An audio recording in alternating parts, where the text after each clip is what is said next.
estreando esse que vai ser um programa semanal aqui na Rede Litoral de Televisão. Eu sou Cristiano Alves, estou aqui com Laércio Meirelles. Tudo bem, Laércio? Tudo bem, um prazer estar aqui nesse programa de TV. Estou achando muito chique isso. Que legal, né, Laércio?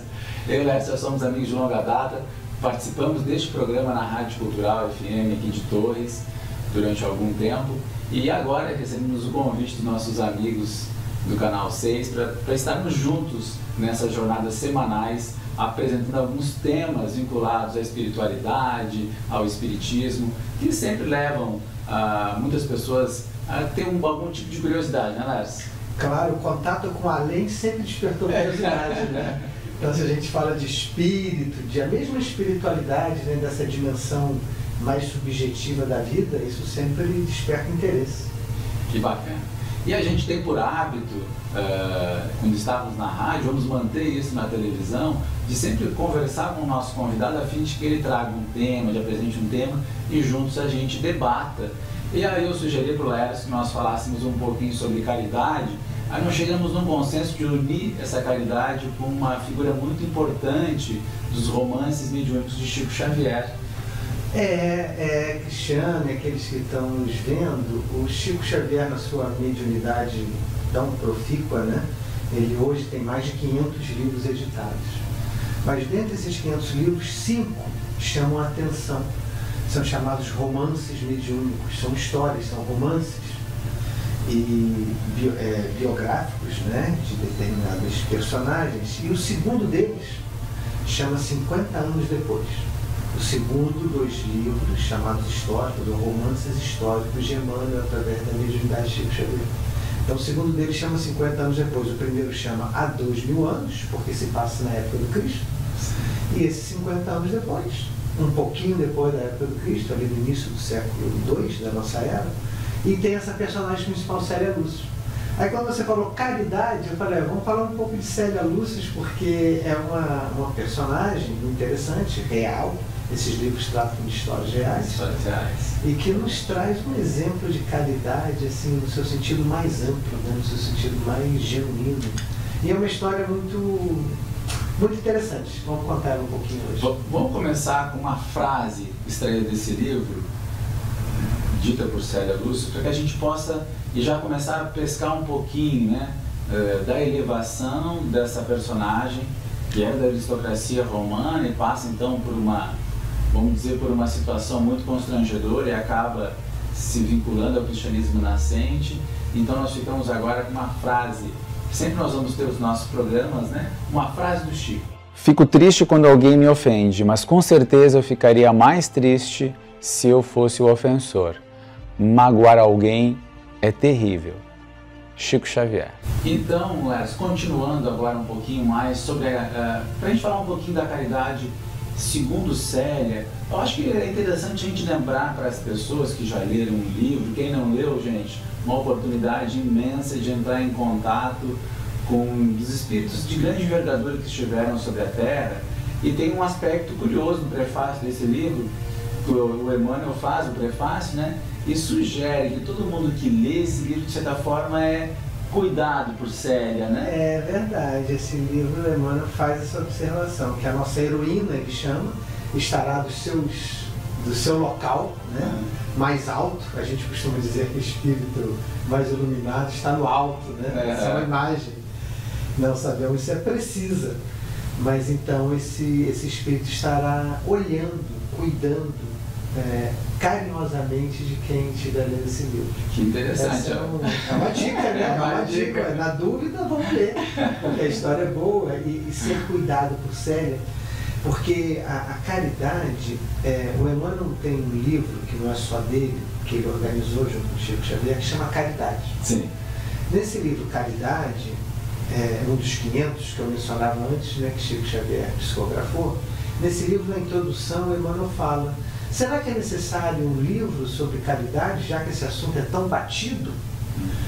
E aí ele mesmo responde dizendo, mas por ser batido, ou seja, por ser repetido todos os dias, o sol diminui sua importância? A luz é menos importante porque estamos imersos nela todo o tempo? Então a caridade é um pouco esse sol, essa luz, ela ela se esparge por todos os lados.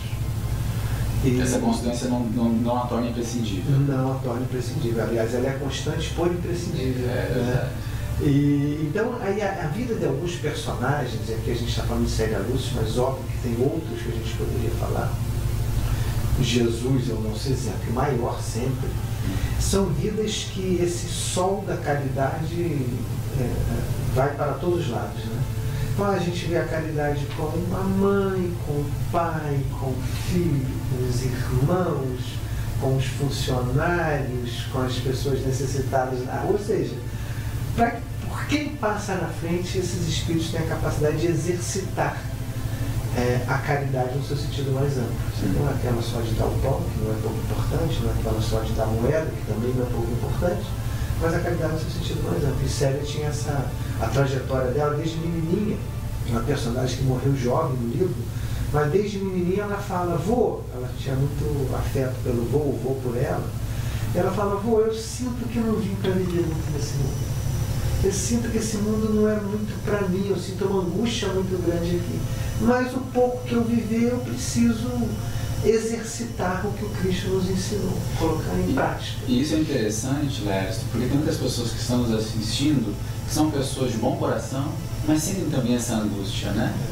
E eu tinha uma conversa esses tempos com o Del Tavares, que também é tua amiga, e ela comentava que o Chico deu dicas para ela de algumas pessoas, inclusive até uma pessoa bem próxima à família dela, de que muitas dessas pessoas têm saudade do plano espiritual. Claro. Né? Saudade de uma condição de vida vinculada a espíritos nobres.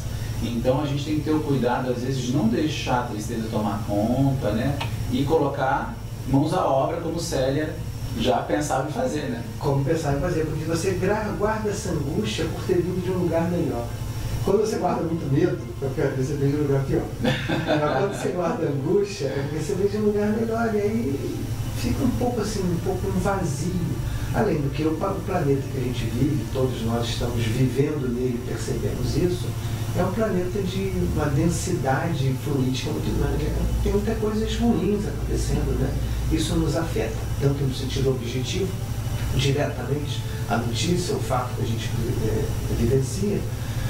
presencia, mas também a atmosfera fluídica que acaba se criando por tanta gente preocupada em não fazer o bem. Infelizmente, ainda vão mudar, mas nesse momento muitos estão ainda nessa fase. A gente está sujeito a esse processo de educação mútua, né? Se por um lado a gente tem que desenvolver paciência, cooperação, solidariedade, por outro existem irmãos ainda que estão tentando aprender esses valores, mas ainda não veem, né, uma fundamentação prática no exercício do bem a longo prazo, né? Não acharam sentido ainda, né? Mas vão achar. Voltando a Célia, Cristiano, esse livro foi psicografado por Chico Xavier em 1939. Mas além dessa curiosidade que você falou do prefácio, onde Emmanuel anuncia que os leitores serão beneficiados pela presença de Célia, tem outra curiosidade, que ele fala assim: a vida da nossa heroína já foi grafada pelos historiadores humanos, mas de uma maneira um pouco nebulosa. Ele ainda fala o termo, pelos dedos viciados dos narradores humanos, eles não conseguiram captar a história. Então, Emmanuel ali, numa frase breve, fala assim, essa vida está por aí, em alguma biografia, ou seja, algum narrador humano, ou seja, encarnado, já contou essa história. E aí o Clóvis Tavares, você acabou de falar da nossa amiga Hilda Tavares, esposa do Clóvis Tavares, o professor Clóvis Tavares era muito amigo de Chico Xavier. E um leitor muito atento, ele já desencarnou em 84, portanto há 25 anos. Mas naquela época, 39, 40, ele estava muito vivo. Há 35 anos. Que ele desencarnou, né? O tempo passa rápido, né? Mas enfim, ele lá em 39, 40, ele leu muito atentamente esse prefácio e falou, a história de Célia já foi contada por alguém. Eu vou tentar contar para o nosso telespectador muito rapidamente agora. Porque o Clóvis Tavares, então, vendo isso, sentiu curiosidade e num sebo no Rio de Janeiro, fazendo uma pesquisa para um livro que ele estava escrevendo, Mediunidade dos Santos. Mediunidade dos Santos, porque chamava ele a atenção tanto os santos católicos que eram médiuns, talvez às vezes não se use o nome de mediunidade, mas estabelece esse contato com aqueles que já foram para outra esfera espiritual. Enfim, ele fazendo essa pesquisa, ele olha lá a história de uma santa chamada Santa Marina o Monge. Olha o nosso telespectador, que nome curioso. Santa Marina é feminino, o monge é masculino. Mas a história dela é contada como Santa Marina o Monge. O Clóvis Tavares olhou e falou: uai, isso é a história de Célia, porque está qual tal. Por que ela é conhecida na história como Santa Marina o Monge? E é cultuada por diversas tradições católicas, não só a apostólica romana, que é mais comum no nosso país, mas a ortodoxa grega, a ortodoxa russa e outras tradições católicas também cultuam essa santa.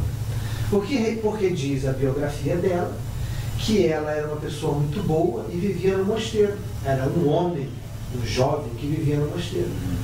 E esse jovem só fazia o bem. E por fazer o bem, acabou sendo, de certa forma, até perseguido. Bom, foi perseguido, inclusive pelo chefe daquele mosteiro, mas continuou fazendo bem. E num dado momento é acusado de ter engravidado a filha de uma determinada pessoa daquela região. Imagina, né?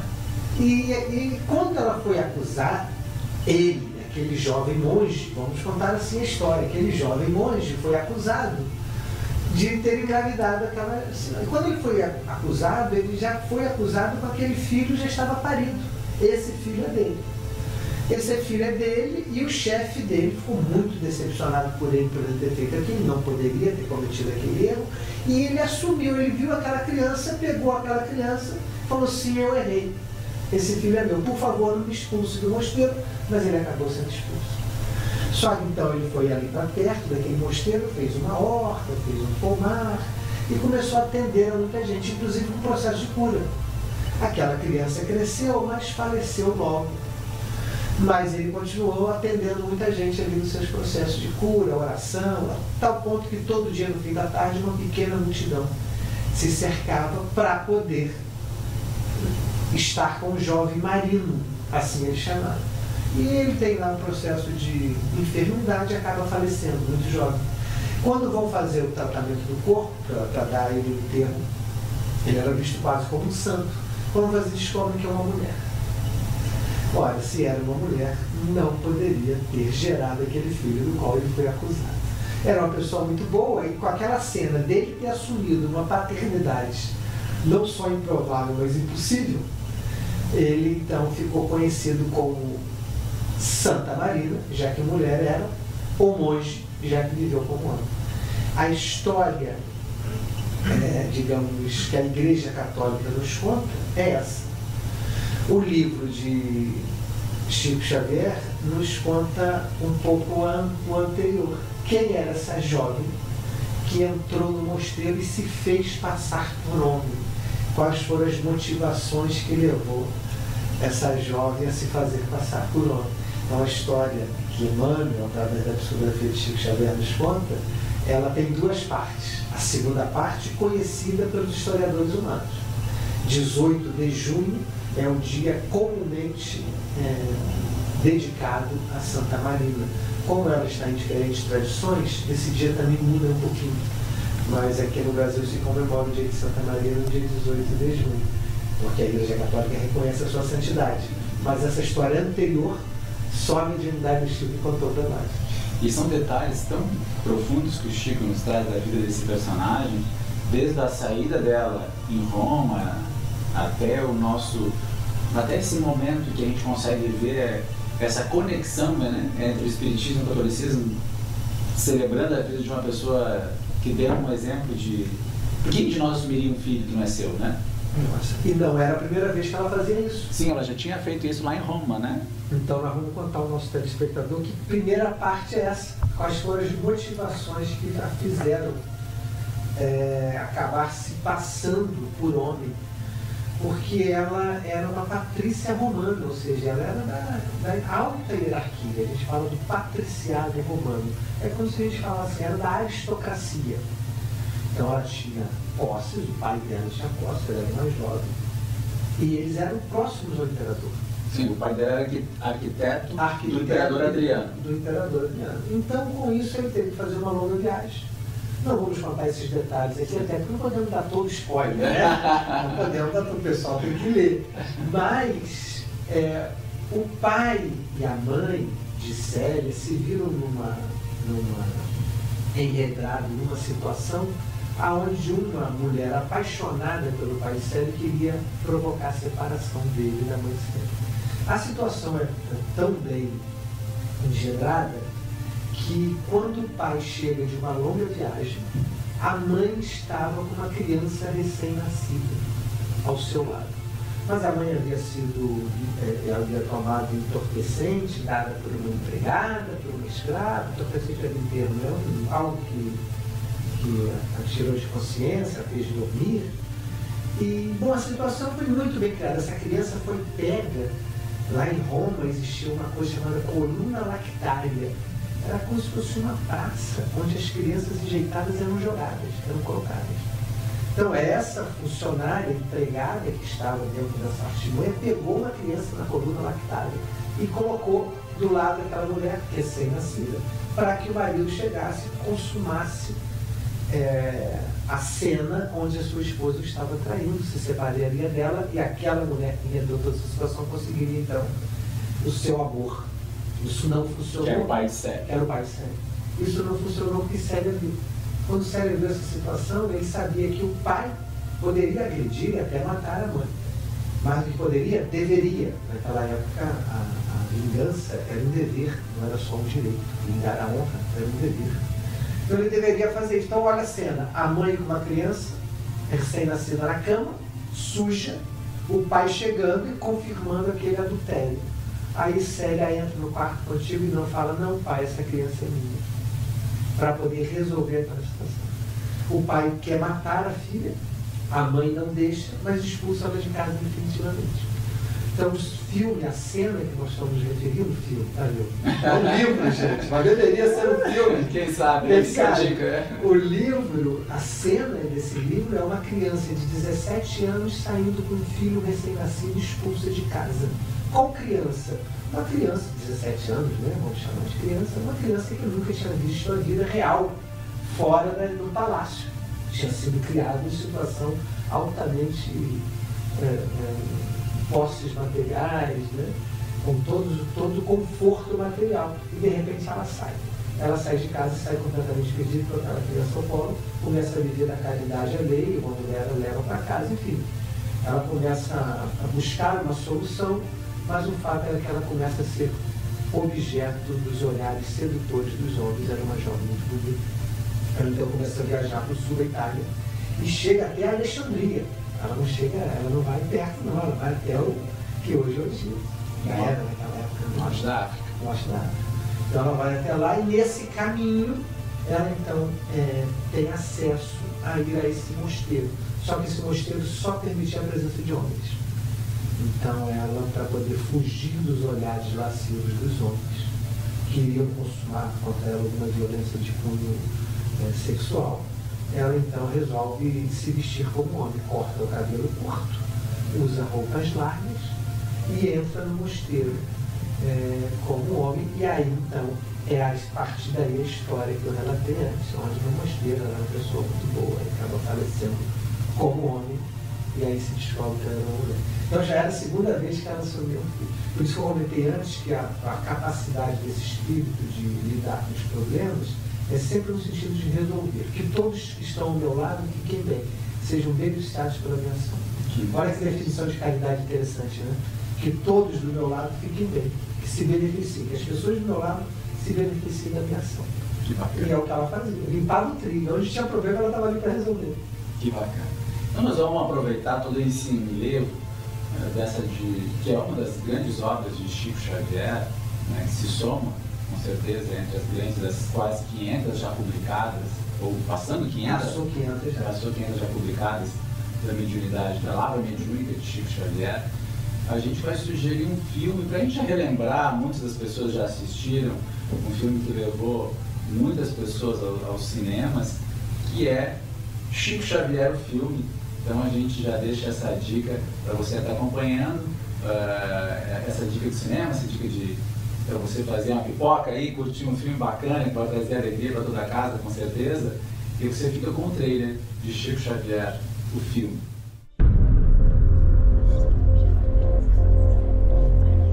Você tá escutando, Chico? Tem um espírito amigo aqui. Você já psicografou? Ele já foi chamado de louco e santo, fraude, um fenômeno da humanidade. Seu padre, eu tô com muito pecado nas costas. Mas o que foi agora? Escutou, gritou de alma penada? Você garantiu que ia ficar junto de mim. Eu tô junto de você. Que história é essa de ver coisa do outro mundo, filho? Isso é coisa de quem tem coisa com o diabo. Corta pra um. Me coloco aqui sob o amparo de nossos amigos espirituais. Não vai mesmo falar com ele, né? Pra quê? Não é ninguém que vai trazer de volta aquilo que nós perdemos. Entenda isso! Agora não vai faltar mais mãe pra ninguém, viu? Tinha um moço do meu lado, me ajudando.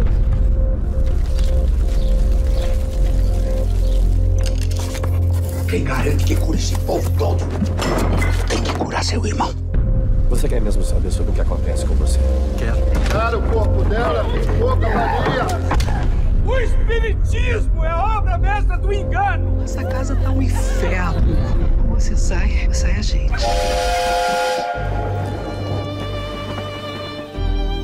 Espetáculo completo. Querida mãezinha, peço perdão pelo ato que tive. O Eduardo jura que a arma disparou sem querer. Você acha que se a gente perdoar o seu filho, ele vai se livrar da cadeia, é isso? Eu não acredito no senhor, isso aqui é uma farsa. Tem coisas nessa carta que dizem respeito a você e a outras pessoas.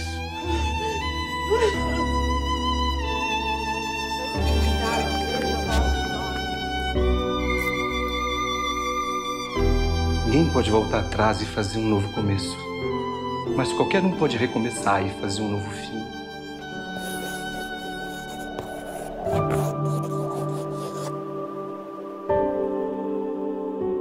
O senhor é espírita? Não, eu sou ateu.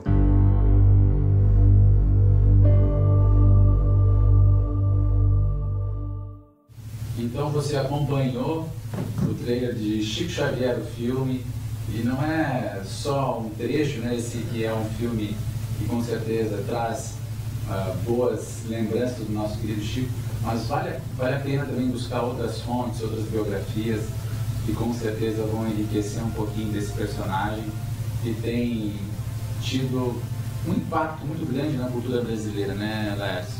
Sem dúvida, Chico Xavier é um personagem que ultrapassou as barreiras do espiritismo, né? Agora, recentemente, saiu a biografia, não é bem biografia, é um livro com histórias de Chico Xavier, escrito por Saulo Gomes. A gente acabou de ver o trailer do filme, e o filme de Chico Xavier é muito ao redor, o diretor assim decidiu, fazer ao redor do programa Pinga Fogo, que é um momento emblemático na vida de Chico Xavier.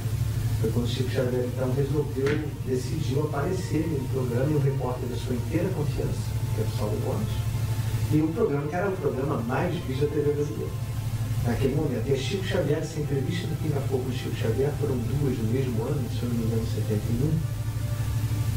Essas duas entrevistas, uma em julho, outra em dezembro, é um recorde brasileiro, obviamente, em percentual, de TV ligada, até hoje.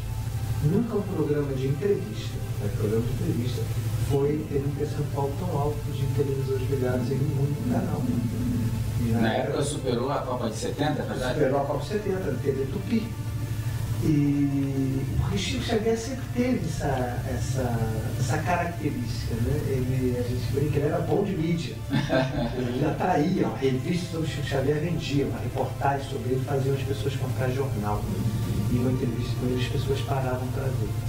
E ele era uma pessoa muito afetiva, né? Muito boa, aquilo que eu falei de séria para Chico Xavier, a caridade exalada pelos seus poros. Por isso fazia com que as pessoas quisessem estar do lado dele, e quisessem vê-lo, quisessem estar admirando a sua performance, a maneira como ele se dirigia a todos nós, etc. Me ocorre aqui aquela cena agora, Menezes entrevistando ele, e ela, de repente, fica embargada por causa da emoção de estar ao lado do Chico Xavier. E você que já teve contato com o Chico, isso não é só a emoção de estar com alguém conhecido, famoso, é algo físico, né? Você vai sentindo aquela energia. quando era lá do Chico, eu tive esse privilégio de estar várias vezes lá dele, você ria sem saber porquê. Qualquer piada é engraçada, você está num momento de enlevo muito grande. Contar rapidamente para o nosso telespectador que eu conheço uma moça que é mais jovem que eu, e ela não conheceu o Chico Xavier pessoalmente, não tinha conhecido ainda.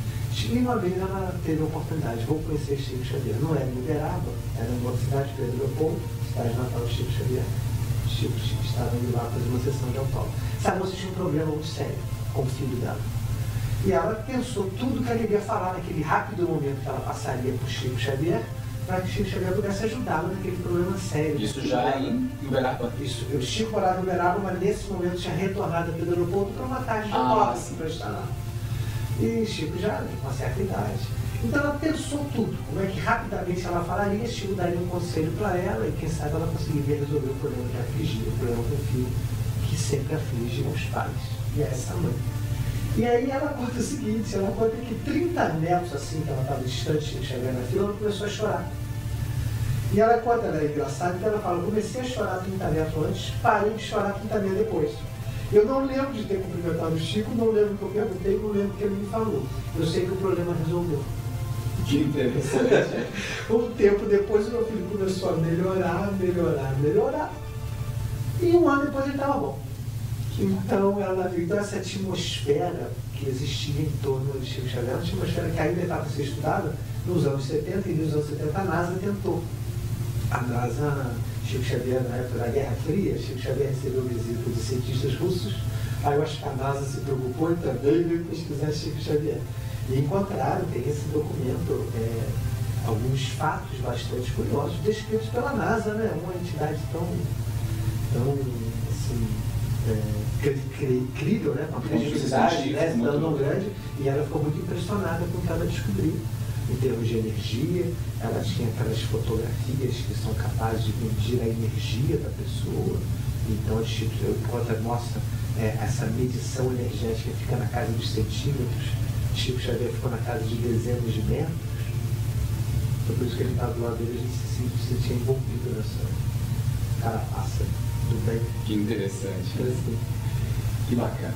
Para a gente poder seguir um pouquinho com o nosso programa aqui, que com certeza traz um monte de memórias para ti.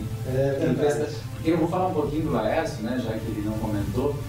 Os pais, né? Teus pais, Laércio, visitavam muito Chico Xavier, né? Meus pais, Chico Xavier nasceu em 1910, para o nosso telespectador que só tem um pouquinho dessa noção, nasceu em 1910 e meus pais o conheceram nos anos 70. Portanto, conheceram Chico Xavier quando ele tinha uns 65 anos, mais ou menos.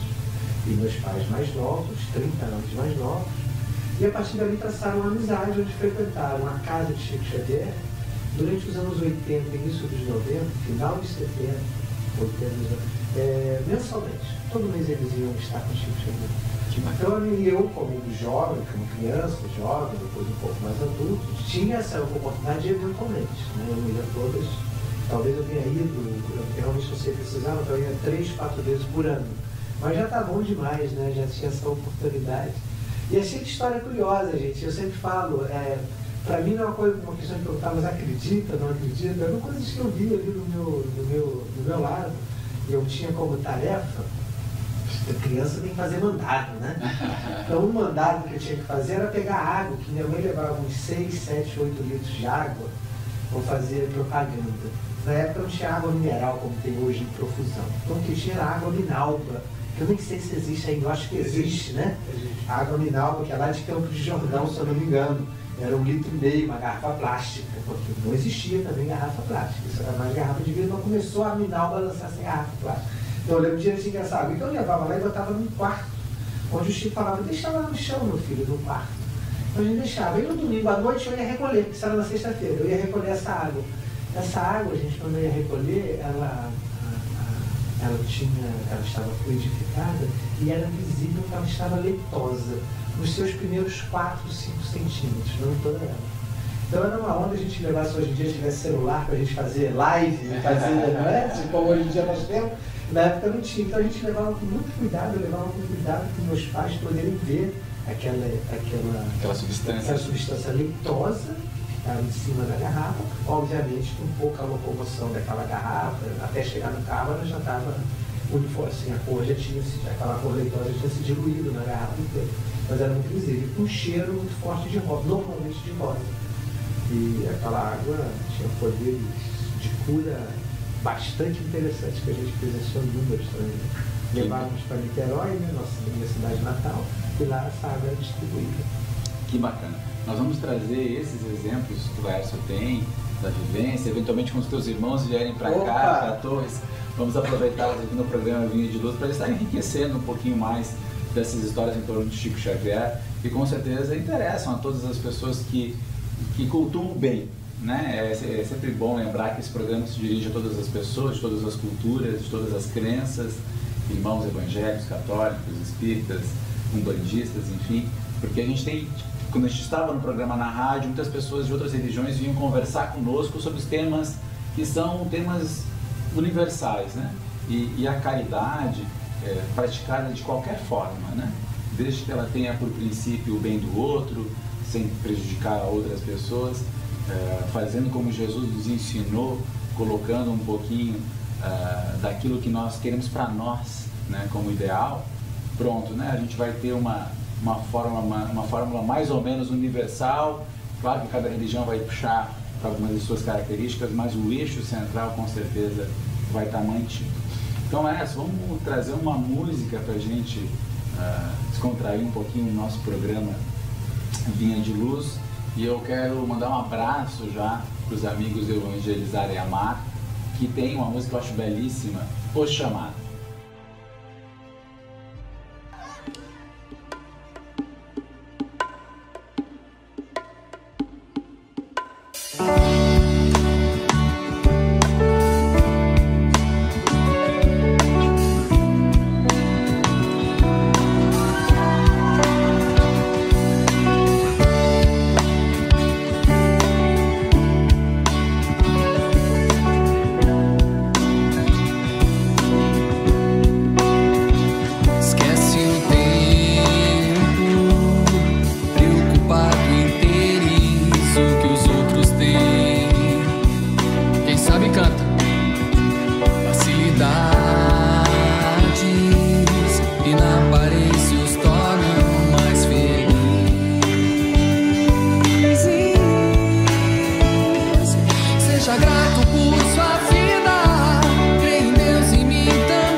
As faltas, de dobrar-te a um pedido de perdão.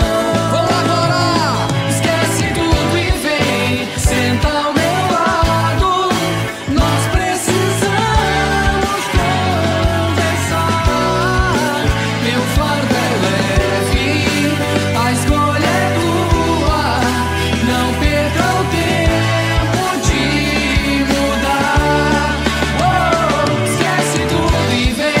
Senta ao meu lado, nós precisamos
amigos do programa Vinho de Luz, vocês estiveram aí com o chamado do grupo de música Evangelizar é Amar, pode estar acessando no Spotify, no YouTube, são amigos queridos. Eu quero mandar um abraço aqui para o Dani Medina, que é um entusiasta dessa banda, né? Todos, não que seja obrigatório, evidentemente, né, gente, mas eles tocam gratuitamente, um é médico, outro é engenheiro, outro é administrador, e eles se juntam para tocar a música do bem e de forma gratuita nos eventos que nós temos a nossa juventude por aí. Beijo no coração de vocês. E eu volto aqui com o Laércio Meirelles, lembrando um pouquinho dessa experiência que ele teve com o Chico Xavier, mas sobretudo o Laércio continua sendo um estudioso, hoje preside a Sociedade Espírita Caminho da Luz aqui em Torres, no Rio Grande do Sul. E eu já quero deixar aqui também, para que você possa entrar em contato conosco, o Facebook da Sociedade Espírita, pode colocar lá, Sociedade Espírita Caminho da Luz, Torres, né? Enfim, Torres. Você vai estar entrando na nossa página e nós também temos um grupo lá, você vai encontrar o grupo, que é, né, através do grupo você recebe as notificações, inclusive a gente quer estar subindo esse programa para essa plataforma. No Instagram nós estamos menos presentes, mas já temos lá também um espacinho, Caminho da Luz Torres, né, @Caminho da Luz Torres no Instagram. E eventualmente, se vocês quiserem mandar também suas dicas de livros, dicas de filme, uma música que vocês curtiram aí, que tem algum clipe que a gente possa passar, ou até mesmo uma música que você compôs, que tem um tema legal, manda um vídeo para nós, quem sabe a gente não roda aqui no programa, é só mandar no caminhodaluztorres@gmail.com. E então todos esses quadros estão abertos para os nossos telespectadores estarem participando. Vamos continuar um pouquinho, nós tínhamos pensado nessa ideia de trazer um pouquinho dessa noção de caridade, junto com a Célia Lúcius, que é personagem do livro 50 anos depois. E esse livro também, eu considero que o fato de ser uma história que também é grafada, como diz Emmanuel, pela Igreja Católica, né? O fato de Célia Lúcius ser uma santa da Igreja Católica, porque no final as religiões elas são uma necessidade nossa. Eu acredito fielmente que nós temos essa necessidade das religiões instituídas. Mas eu gosto daquela frasezinha de Facebook. Facebook é engraçado, a gente faz propaganda dele de graça, né? Tomou tanto conta da nossa vida. Mas eu gosto daquela frasezinha de Facebook, tá lá, alguns amigos compartilham, que Jesus não inventou o cristianismo, que Buda não inventou o budismo. Eu acho bacana essa percepção. A religião é inventada por nós por ser uma necessidade nossa, eu acredito nisso e dou todo apoio para as pessoas frequentarem as religiões estabelecidas. Mas a gente tem que reconhecer que elas não são feitas para gerar nenhum tipo de desavença. Infelizmente, a história da humanidade, as religiões estabelecidas brigaram muito. E guerras foram feitas, até com uma coisa curiosa, né, que é a história da Guerra Santa, né, as guerras foram feitas em nome de Deus, sendo que Deus assumiu os diferentes nomes em diferentes religiões. E a gente tem que reconhecer, nós somos obrigados a reconhecer nesse estágio que nós estamos como humanidade, que isso deveria ficar para o passado. Não faz nenhum sentido brigar por fiéis ou brigar por religião. E o Espiritismo tem que se posicionar dessa forma. Ele é obrigado a se posicionar dessa forma. O espírita não está aí para fazer proselitismo religioso e tentando atrair pessoas para a sua religião. Seria uma afronta aos próprios princípios espíritas, que tem que, por obrigação, respeitar o desejo, o livre-arbítrio, o conforto das pessoas no seu contato com o divino. Então nós não podemos cair nesse equívoco, que eu vejo que mesmo as religiões mais tradicionais, que tiveram em seus momentos essa disputa por fiéis, já vem perdendo já vem deixando esse caminho de lado, né? O Papa Francisco é um primor nesse sentido, né? Como que ele é acolhedor em relação a todas as religiões, inclusive às vezes sofrendo crítica na própria religião, no próprio seio do catolicismo mais conservador. Então ele para mim é um exemplo que hoje nós temos acima do credo religioso. O Papa Francisco, para mim, hoje ele abraça todo o cristianismo e para fora também das ordens cristãs. E a gente tem que se mirar nesse exemplo.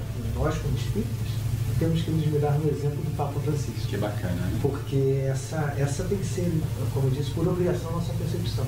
Então, Célia não é uma estrada espírita. Célia não é uma história católica, Célia não é uma história cristã. Célia é uma história, Célia Lúcia é uma história de um ser humano que soube vivenciar o amor na sua plenitude.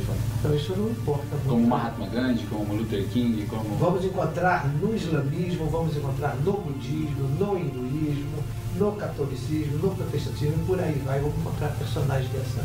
Martin Luther King era luterano, se eu não me engano, né? Personagem espetacular. Gandhi era hindu. O Mahatma Gandhi é um personagem fantástico. Ele era hindu e falava, não conheço livro melhor do que o Sermão da Montanha, de Jesus. Perguntaram para ele por que ele não era cristão, ele falou assim, porque eu não vejo os cristãos fazendo o que Jesus pregava. Que dificuldade, né? Mas então é isso, a Célia é esse personagem que extrapola. Então a gente falava, Cristiano, dos 5 livros que são chamados romances históricos de Emmanuel, dos 5 deles, 4 deles são sobre o cristianismo nascente, não são sobre o espiritismo, tampouco sobre o catolicismo.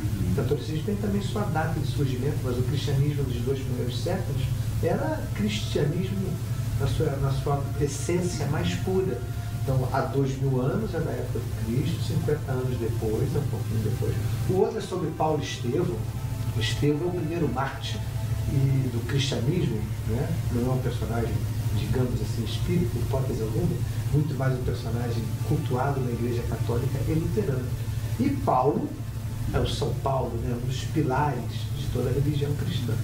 Então, há 2000 anos, 50 anos depois, Paulo Estevão, depois tem um livro muito bonito, menos conhecido, que chama Ave Cristo, que é sobre os primeiros mártires dos primeiros 2, 3 séculos do cristianismo que morreram em nome da ideia, do ideal que o cristianismo fosse perpetuado. Já estava ali um cenário já de embate, né? Entre sendo perseguido por Roma, né? Pelo Império Romano, mas foram pessoas que não tiveram sua fé cristã para que o cristianismo pudesse chegar até os dias de hoje. Que bacana. Lembrando que o cristianismo ele revoluciona de certa forma e nos permite olhar com esse olhar transcendente, né, não sectário, não proselitista, porque o Cristo dizia que qualquer um, né, que amasse, que perdoasse, que perseverasse, estaria salvo. Né? Ele não fala que aquele que for cristão. Né? Então e é importante também que o cristianismo ele rompe com as religiões étnicas, né? Que eram os romanos, os gregos, os judeus, cada um achava que era uma raça superior, e o cristianismo vem estabelecer como pauta que você tem que ter a fé e agir no bem, né? De fazer as obras, né? Nós vamos ter a figura de Tiago dizendo que a fé sem obras é morta, e aí nós vamos encontrar em todas as culturas exemplos de caridade prática, porque isso também é importante, né? Essencialmente, nós somos o que fazemos, muito mais do que pensamos. Embora seja bom pensar legal, pensar bem, né? Nós somos essencialmente aquilo que nós estamos fazendo. Então, por nós irmos para o final do nosso programa inaugural aqui na rede Litoral de televisão, nós temos mais um quadro onde nós vamos trazer um exemplo do que Chico Xavier considera como mensagem ideal.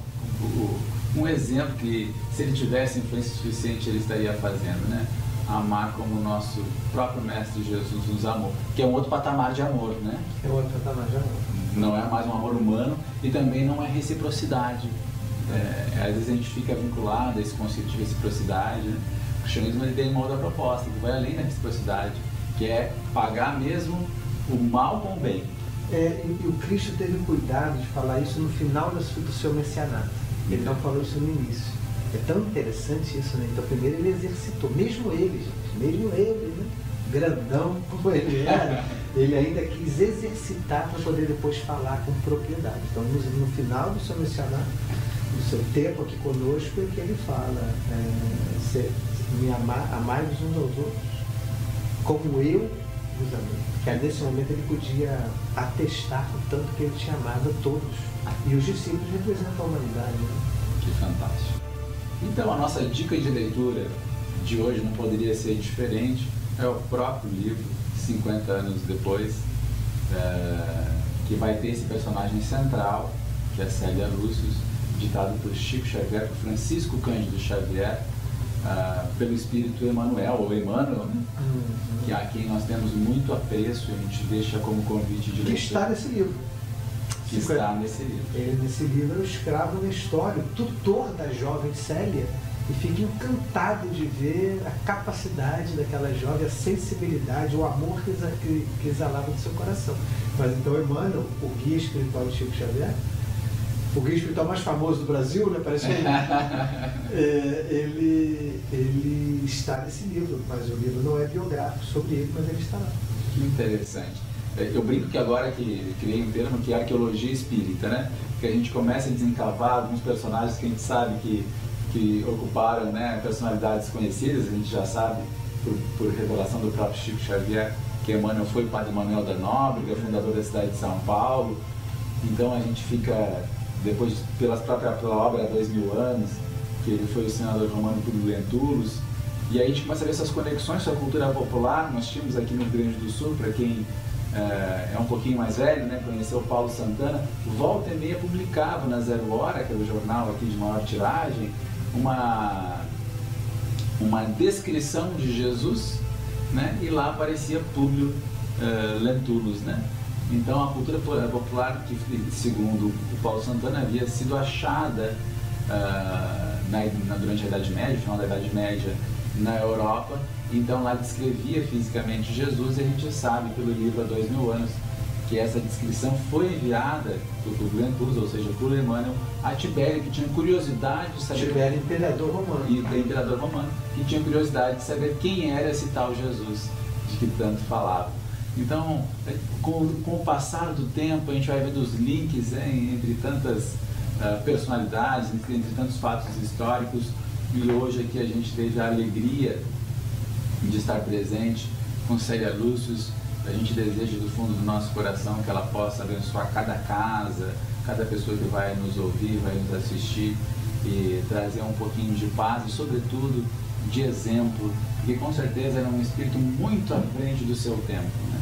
Muito à frente no cuidado do ser humano, na capacidade de submeter a seu direito a ter razão a outra concepção, né? Não podava as árvores, porque não queria machucar as árvores, e com isso as árvores davam muito mais frutos. Os animais, as cabras, que tinham para tirar leite, mas não matava. Eu ia falar sobre isso. Se fala tanto em veganismo hoje, né? A Célia Lúcia já tinha esse... Já era vegetariana. Já era vegetariana, ao menos vegetariana naquele momento. Interessante a descrição do chamado Horto de Célia. É verdade. De como ela lidava com a natureza e com os animais. Era um espírito... A dica de leitura de hoje está muito boa. É muito boa, gente.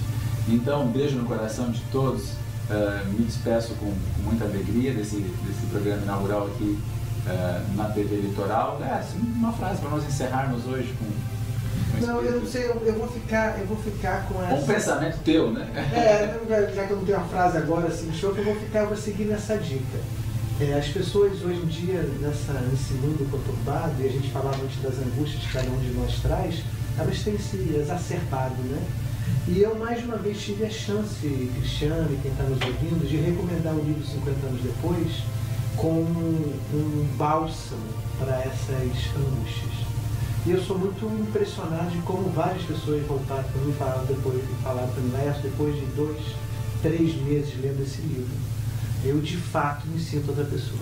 Eu tive minimizado o problema, vamos dizer aqui que nenhuma panaceia não vai resolver definitivamente nossos problemas existenciais, mas é um bálsamo bastante interessante para a gente enfrentar as agruras do dia a dia.